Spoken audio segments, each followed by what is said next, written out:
चलिए, कल हम लोगों ने शब्दालंकार के दो भेद पढ़े थे। पहला भेद था आपका यमक अलंकार और दूसरा था श्लेष। तो शब्दालंकार के हम लोग 3 भेद पढ़ चुके हैं। कौन कौन से 3 भेद पढ़े हैं? सबसे पहले अनुप्रास। अनुप्रास के कितने भेद हैं? 5 भेद हैं। इसके बाद यमक, यमक के बाद श्लेष, श्लेष के कितने भेद हैं? 2 भेद। यहाँ तक पढ़े। आज हम लोग पढ़ रहे हैं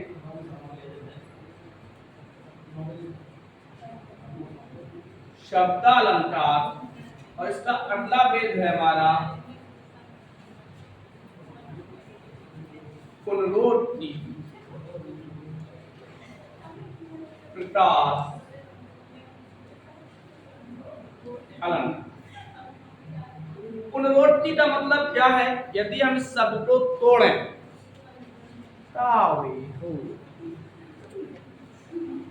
तो पुनरोक्ति को यदि हम तोड़ें तो 2 शब्द मिलके बना है, पुनादन उक्ति। क्या आप बता सकते हो कि यहाँ पर संधि कौन सी होगी? विसर्ग संधि। कौन सी संधि होगी? विसर्ग। देखिए, विसर्ग का रा बनेगा और आ और उ का ओ बनेगा, तो शब्द क्या बन गया? पुनरोक्ति। जैसे पुनादन जन्म, पुनर्जन्म, निधन आशा, निराशा। उसी प्रकार पुनादन उक्ति, पुनरोक्ति। पुनः माने होता है दोबारा, उक्ति माने होता है कथन। जब कोई बात हम दोबारा कहें और जब कोई बात दोबारा कहते हैं तो उसके अर्थ में कोई परिवर्तन नहीं होता है। यानी किसी बात को यदि एक शब्द एक से अधिक बार आए, अर्थ अभिन्न हो, कोई भी परिवर्तन ना हो, तो उसे हम कौन सा अलंकार कहेंगे? पुनरोक्ति। जैसे उदाहरण नंबर 1। अच्छा, परिभाषा लिखना है, जो परिभाषा लिख लीजिए इसकी। जब कोई शब्द की आवृत्ति हो, जब किसी शब्द की आवृत्ति हो, हुजूर आते आते बड़ी देर कर दी, 1 मिनट चल। जब किसी शब्द की आवृत्ति हो, आवृत्ति का मतलब कोई शब्द दोबारा आए किंतु शब्द के अर्थ में कोई परिवर्तन ना हो, किंतु शब्द के अर्थ में कोई परिवर्तन ना हो, उसे हम पुनरोक्ति प्रकाश अलंकार कहते हैं। समझ में आया?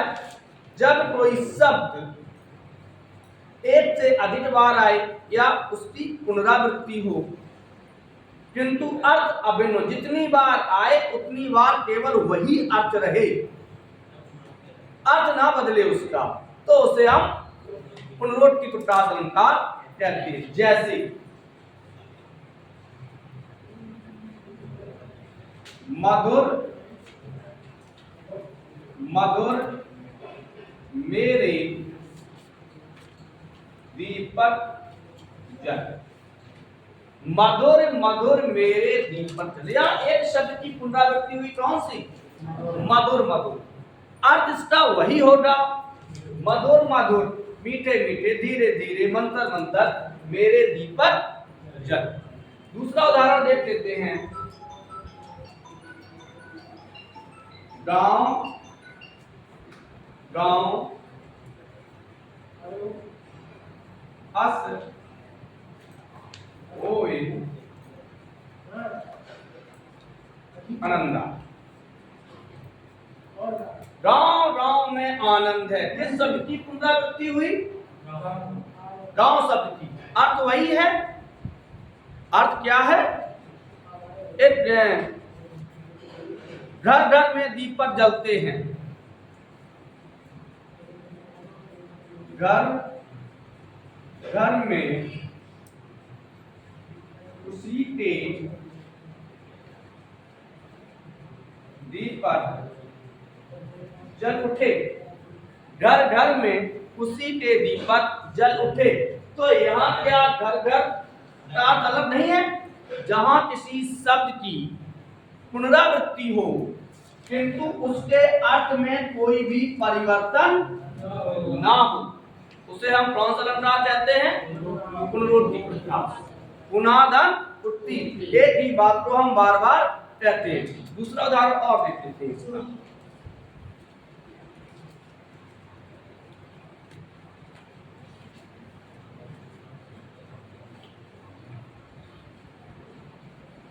प्यास, प्यास तब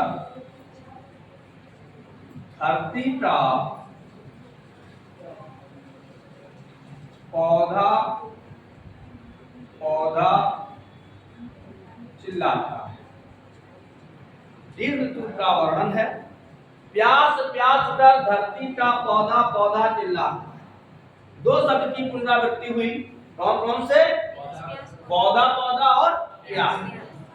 इसके अर्थ वही हैं कि प्यास प्यास पानी पानी कहते हर पौधा चिल्ला रहा है।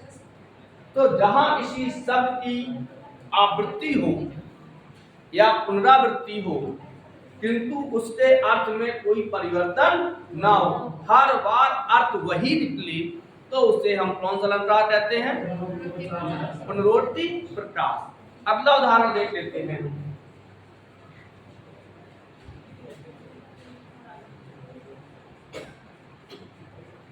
उत्तरा के धन रहो उत्तरा के पास। किस शब्द की पुनरावृत्ति हुई? हे उत्तरा के पुत्र, तुम अपनी मां उत्तरा के पास रहिए। हे दोनों का अर्थ मां ही निकलेगा। हे उत्तरा के धन, उत्तरा के पुत्र, तुम अपनी मां उत्तरा के पास ही रहिए। तो जहां एक शब्द की पुनरावृत्ति हो, अगला देख लेते हैं। धल मल,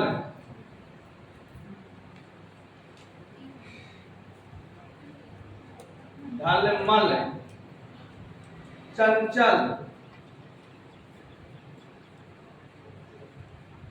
चंचल अंचल की धार। किस शब्द की पुनरावृत्ति हुई? चंचल अंचल तो वो है, लेकिन ढलमल दलमल। तो जहां एक शब्द की पुनरावृत्ति होती है किंतु उसके अर्थ भिन्न भिन्न होते हैं, उसे हम कौन सा अलंकार कहते हैं? पुनरुक्ति प्रत्याश। अगला देख लेते हैं। समझ में आया? हाँ, एक शब्द एक से अधिक बार आए किंतु अर्थ वही बना रहे जो पहले वाले का है, अर्थ में कोई परिवर्तन ना हो। और समझ लीजिए एक बात, जैसे रोटी रोटी हर भूखा चिल्लाता है। रोटी रोटी हर भूखा चिल्लाता है। तो यहाँ पे जो रोटी रोटी शब्द है उसका कोई भी अर्थ परिवर्तन नहीं है। भूखा क्या चाहेगा? रोटी ही चाहेगा, भोजन चाहेगा। तो रोटी रोटी हर भूखा चिल्लाता है, तो यहाँ कौन सा अलंकार होगा? पुनरुक्ति प्रत्याश।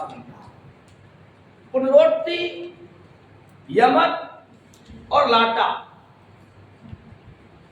आगे बढ़ने से पहले समझ लेते हैं। सबसे पहले आपका लाटा अनुप्रास, लाटा अनुप्रास, फिर यमक अलंकार और फिर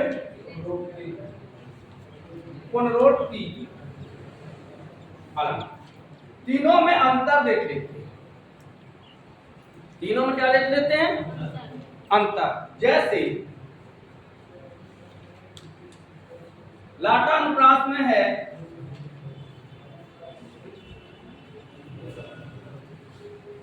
पूत, दूसरा उदाहरण है सरल।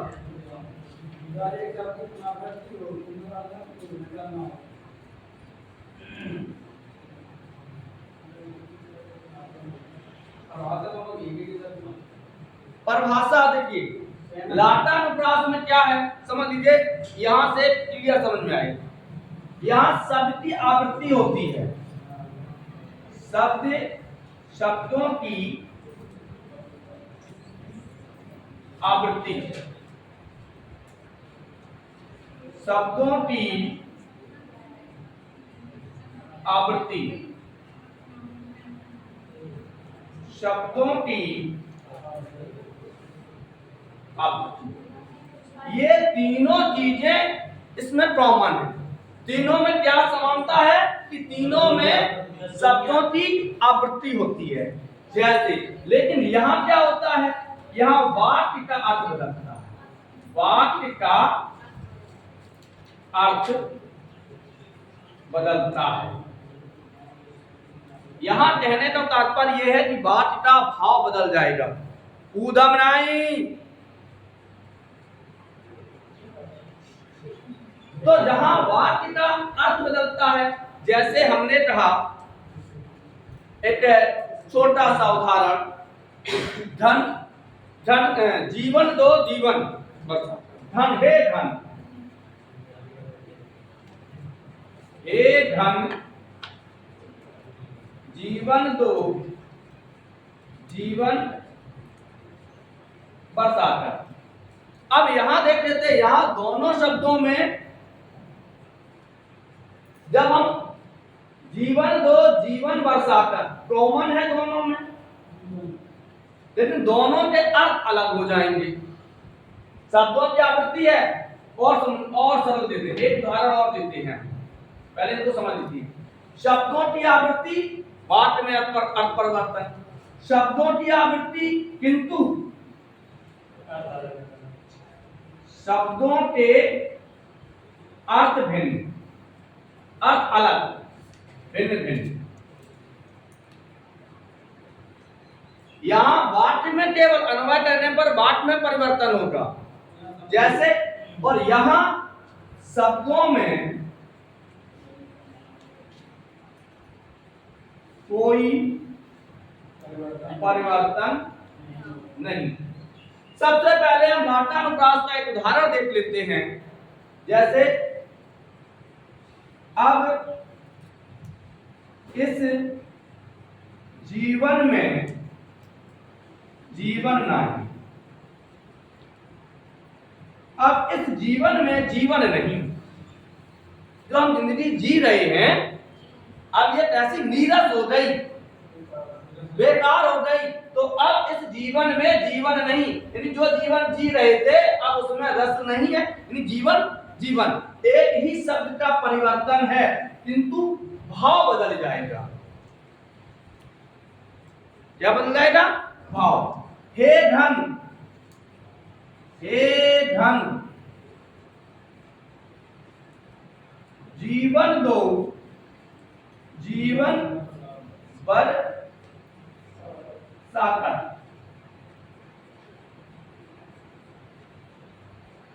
हे बादल, हे घनश्याम मुझे जीवन दो, प्राण दीजिए। क्या बरसाते? जल बरसाते। अब देखो ऊपर वाले वाक्य में लाटानुप्रास में क्या है कि इसका भाव बदल गया। अब जिंदगी जिंदगी नहीं रही, अब जीवन जीवन नहीं है, कट रहा है। किसी आप दुखी व्यक्ति से पूछो, अरे यार जिंदगी में मजा नहीं है, अब जिंदगी जिंदगी नहीं है, कट रही है। घनश्याम जीवन दो जीवन बरसाकर है?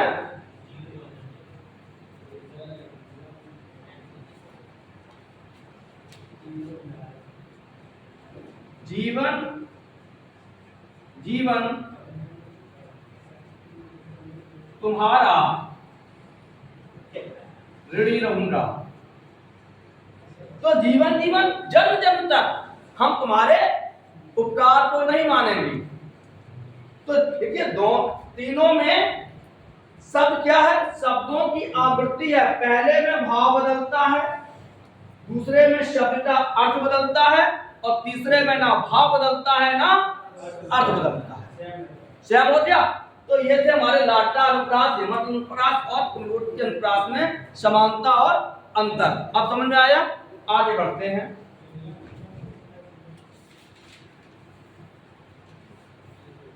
अगला आता है वक्रोक्ति अलंकार। कौन सा?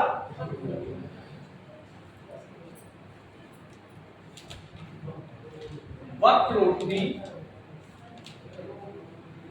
अलंकार। परिभाषा अपने शब्द से पूछ लिया करो। परिभाषा किससे पूछो? अलंकार जो है उसका शब्द ही बताएगा। देखिए, वक्र, दान, वक्रोक्ति। कौन सी संधि होती? गुण संधि होती। आ और उ मिलके क्या बनेगा? ओ बनेगा। अब वक्रोक्ति, वक्र माने होता है टेढ़ा, उट्टी माने हाँ ध्यान से सुनो, तू बड़ो टेढ़ो बोला कहा था, तो टेढ़ो टेढ़ो चलते तो टेढ़ो बोलत नहीं हुई है। पहले यहाँ ठाड़ हो लो, फिर वो ऐसा हो लो, ऐसे तो बोले है नहीं। टेढ़े का मतलब होता है या तो कुछ अपशब्द कहेगा या तुम कुछ और कहो, वो अर्थ कुछ और लगाएगा। हाँ नहीं, अपने यहाँ टेक्नोलॉजी में कहावत है, जब हम किसी की बात को दोहराते हैं या उनकी बात का अर्थ कुछ दूसरा लगाते हैं, फिर शब्द कहा जाता है क्या रे बड़ू चोरे आए रहो, कहते हैं। और खास तौर से हमारी दादी अम्मा जैसी बूढ़ी बाड़ी हुआ वे जरूर देखा मारा कैसे चोरे आते जाए रहो है। हम कुछ किया नहीं, उनके ही शब्द को दोहरा दिया। तो जहां वक्ता कुछ कहे,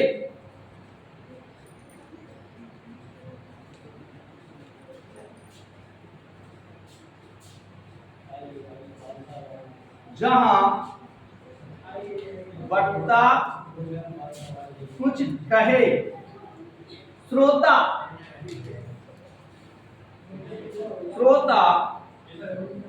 उसका अर्थ कुछ और लगाए। एक चीज ध्यान रखना, हमारी जो परिभाषा है वो किताबों में बहुत कम मिलेंगी। हाँ, यानी कि वक्ता ने कुछ कहा और सुनने वाले ने अर्थ कुछ और लगाया। थोड़ी देर के लिए हम मान लेते हैं, यदि आपके यहाँ कोई भानेज आया, कोई भतीजा आया और उसको आप उसने टॉफी मांगा, क्या मांगा? टॉफी। तो हम लोग कहते हैं टोपी, टॉफी का टोपी। बोले नहीं नहीं टॉफी, अच्छा टोपी, नहीं नहीं नहीं टॉफी, क्योंकि हमने उस बालक के जो कहता उसके अर्थ कुछ और समझ लेते हैं। जैसे कहीं आप गए और उन्हें बाबूजी चाय दुकान पहुंचे, बड़ी दुकान है, ये चाय बना दीजिए। बालक दुकानदार नोटिस का है बाबूजी की चाय बना दो, तो हम लोग कहते हैं बाबूजी की चाय नहीं बनी है, बाबूजी के लिए चाय बनेगी। तो जहां वक्ता कुछ कहता है, श्रोता उसका अर्थ कुछ और लगाता है, उसे हम कौन सा अलंकार कहते हैं? वक्रोक्ति अलंकार कहते हैं। कौन सा कहते हैं? वक्रोक्ति।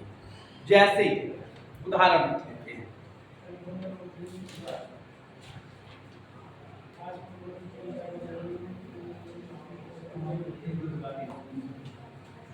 कहाँ गयो पशु पाल सजनी, कहाँ गयो पशुपाल सजनी, जमुना तट धेनु चराय रह्यो है। जमुना तट धेनु चराय रह्यो। पशुपाल के दो पर्यायवाची है, अरे कुछ भी है, कहाँ गयो सजनी या सखी, भैया बाद में कर लीजिए बात है।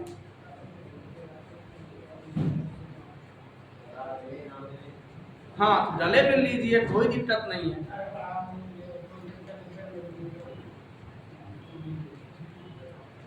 कहाँ गयो पशुपाल सजनी, जमुना तट धैन चराए रहो।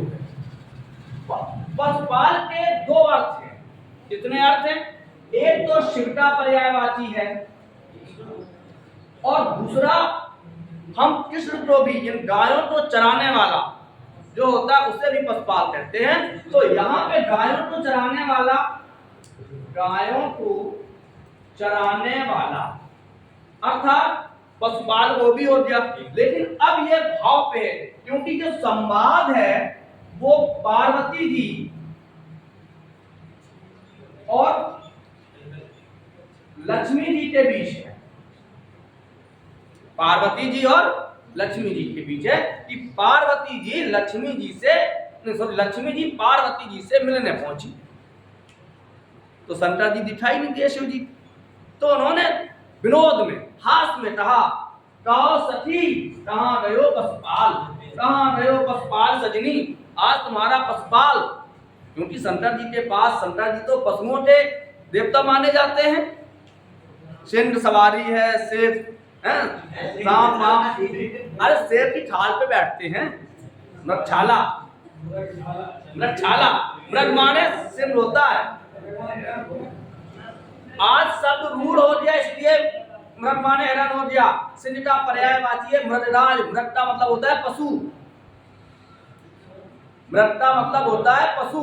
जैसे रामचरित मानस में बाबा जी ने लिखा है, हे ठग मृग हे मधुकर सैनी। केवल उन्हें हिरण को बुलाया नहीं पूछी हुई है कि क्या सीता कहाँ गई।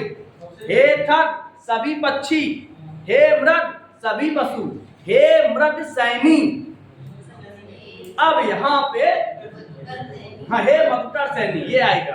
चलो आगे देखते हैं। तो पार्वती जी ने, लक्ष्मी जी ने हास में, हंसी में, विनोद में पूछा कि भाई आज तुम्हारा पशुपाल दिखाई नहीं देता, अर्थात शिव दिखाई नहीं दे रही।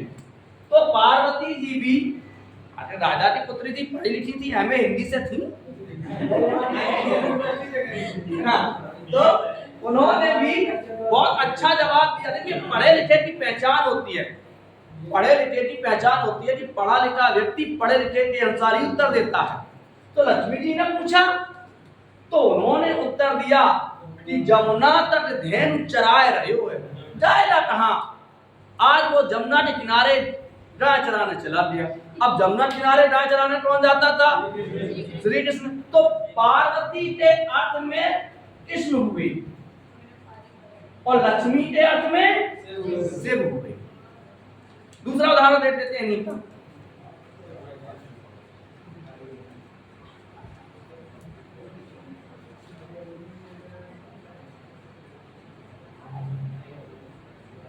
कहो सखी कहाँ गयो भिखारी, गयो राजा बलि दरबार।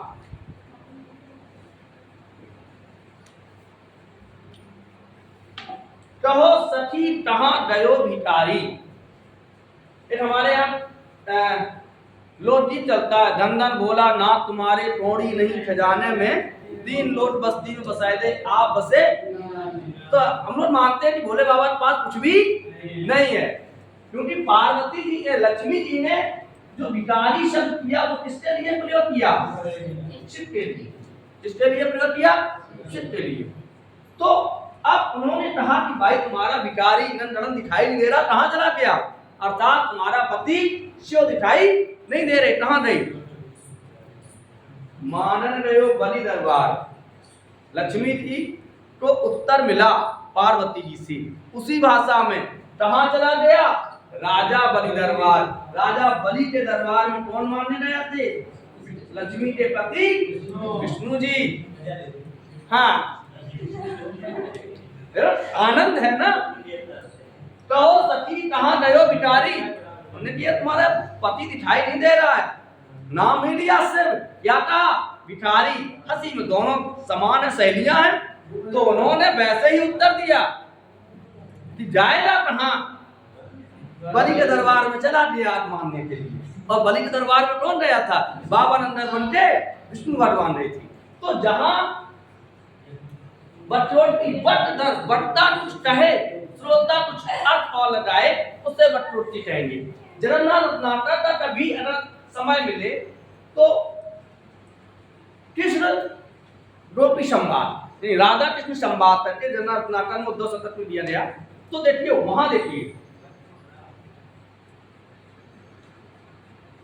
कौन हो मैं हूं घनश्याम, ये तो परसों कृष्ण राधा के यहाँ गए, कुंडी खटखटाई, उन्होंने कहा कौन हो? बोले मैं घनश्याम हूं। बोले तो यन काहे ठाड़े, ये तो बरसो, यदि आप घनश्याम हो बादल हो तो कहीं बरस जाइए।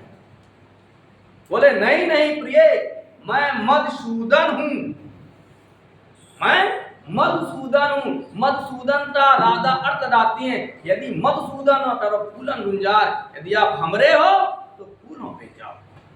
फिर कहते नहीं प्रिय, मैं हरि हूं। क्या हूं? मैं हरि हूं। यानी तो राधा अर्थ दाती है कि बंदर हो तो शासन पे जाओ, हिम कहे ठाड़े।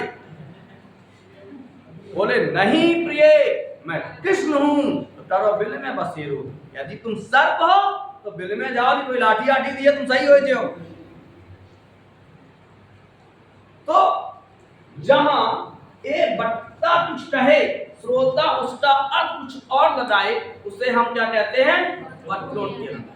एक कबूतर देख हाथ में पूछा अपर कहां है। एक कबूतर देख हाथ में पूछा अपर कहां है। अपर माने होता है दूसरा। एक कबूतर देख हाथ में पूछा अपर। अब अपर के दो अर्थ हैं, यहां श्लेष वक्रोक्ति हो जाएगी। कौन सी? एक टाट वक्रोक्ति, एक श्लेष वक्रोक्ति। तो यहां देखिए, एक कबूतर देख हाथ में पूछा अपर कहां है। अपर माने दूसरा। नायका बोली अपर कैसा, उड़ गया, सपर था।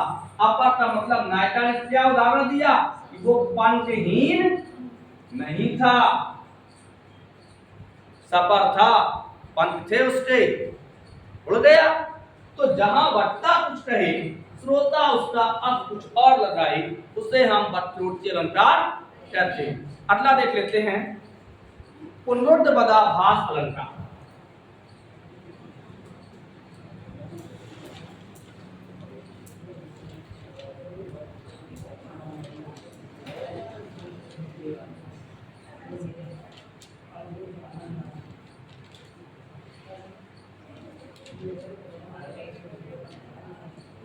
पुनरुक्तपदाभास अलंकार, ये भी शब्दालंकार का एक भेद है और बड़ी सरल परिभाषा, चितारी परिभाषा ना पढ़ा करें। जहां एक शब्द की पर्यायवाची आए, जहां एक शब्द के क्या है? पर्यायवाची आए, किंतु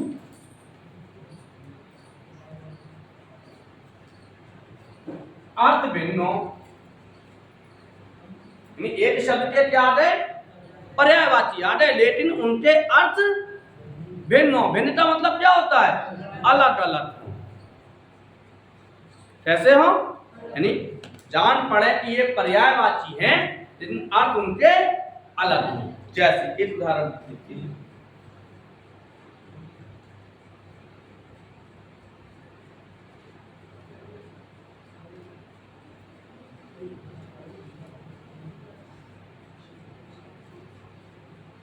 जन को कनक सुवर्ण बावला कर देती। यहां दो शब्द आए हैं,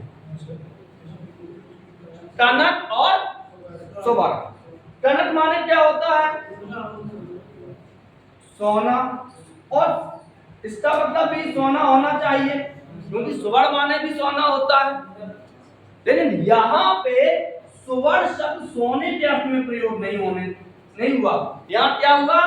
सुंदर वर्ण, सुंदर वर्ण वाली स्त्री। जनितो माने व्यक्ति को दो चीजें व्याकुल कर देती हैं, गौरयाए जात आदमी। कौन कौन सी? टनक माने अभी आप आ रहे हो, रास्ता में एक सोने को बढ़िया सो हार डरो मिल जाए, सोने को बिस्कुट मिल जाए, ये ना आयो, अरे वहीं तो उठाए थे, वहीं लौट जाओ, और पीछे और देखा था कि कोई आया तो नहीं रहो। 4 दिन बाद तसल्ली मिली है, दानन जैसी भराई होते। तो जनितो टनक सुवर्ण सुंदर स्त्री, किसी अनपढ़ व्यक्ति को पढ़ी लिखी महिला मिल जाए, पढ़ी लिखी पत्नी मिल जाए, तो नहीं ये अनुभव है, तो पूरे गांव में जाते हैं, उससे कुछ बात है हमारे उनसे पूछ लो, कहता नहीं कहता है, मतलब उनकी जो वो कह देंगी मालकिन वही सही होगा। जनितो टनक सुवर्ण बापला कर देती। आगे देख लेते हैं।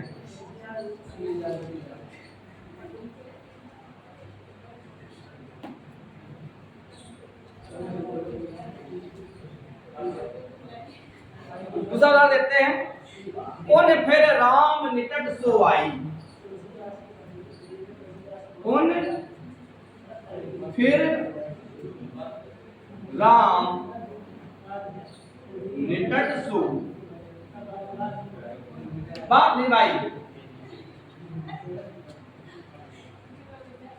पुन माने होता है दोबारा, और फिर माने भी होता है दोबारा। पुन माने दोबारा और फिर माने, दोनों शब्द एक दूसरे के पर्यायवाची हैं, लेकिन अर्थ दोनों के भिन्न हो जाएंगे। वो है दोबारा लौट कर राम के पास आई, तो पुन माने दोबारा, फिर माने लौट, फिर माने कहां तक प्रसन्न है। पंचवटी का बिल्कुल सही है। जब पुन फिर राम निकट सो आई, पहले राम के पास आई, राम ने कहां भेज दिया? लक्ष्मण के पास। लक्ष्मण ने उसे दोबारा कहां भेजा?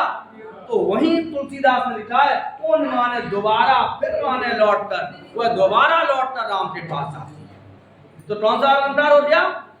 पुनरुक्त पदाभास अलंकार। अगला देख लेते हैं।